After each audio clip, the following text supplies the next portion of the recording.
The future judge known as RBG was born a frisky baby on March 15, 1933. Her birth name was Joan Ruth Bader, but as a baby, she kicked so much that her big sister Marilyn nicknamed her Kicky.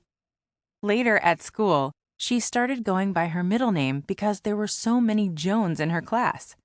Ruth was the name that stuck. Ruth grew up in Brooklyn, a bustling part of New York City. She lived with her parents, Nathan and Celia Bader, on the bottom floor of a two-family house. Their landlady lived right above them. Their block was filled with hard-working immigrant families like theirs. Ruth's shy, gentle father had been born in Ukraine, near Russia. Nathan was forbidden from going to school there because he was Jewish. In the United States, he went to night school to learn English and become a citizen. Ruth's mother, Celia, was born in America just months after her family arrived from Poland. They were also fleeing because they were Jewish. Young Ruth learned early from her parents to treasure America's freedoms. Like the other fathers in the neighborhood, Nathan Bader left for work each morning. Nathan made a living selling fur hats and coats. But in the 1930s, during the Great Depression, most Americans were too broke to afford them. Nathan had to work late just to make ends meet. Celia stayed home to raise her two daughters. Sadly, when Ruth was 2, her 6-year-old sister died. After that, Celia pinned all her hopes on little Ruth. Immigrants in New York City. Millions of immigrants flooded into the United States at the beginning of the 1900s. Terrible hardships, including religious prejudice, drove most immigrants to leave their homelands. About 1/3 of the newcomers stayed right in New York, where they first landed at Ellis Island.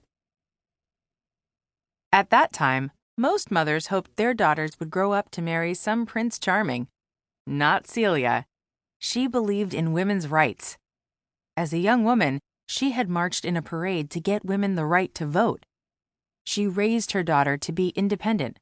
More than anything, she wanted Ruth to get a good education. Celia had been a brilliant student herself. She graduated from high school at age 15.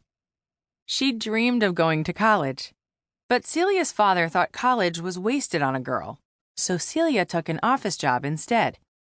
Every week, she handed over money to help her older brother attend college. Now, as a mother, she passed along a love of books and learning to her daughter. Ruth's earliest memory was of sitting on her mother's lap while Celia read to her. Ruth became a good student like her mother. Sometimes, though, she felt a lot of pressure. One time, her report card showed a poor grade. Her mother looked so disappointed. Ruth made up her mind to get straight A's from then on, and she did. Life wasn't all about studying, though. Not by any means. Outdoors, the kids on the block played in a pack. Jumping rope was the rage with girls then. Ruth could jump double dutch, quickly stepping in and out of 2 long ropes swinging in opposite directions. Some days, she explored the neighborhood on her roller skates.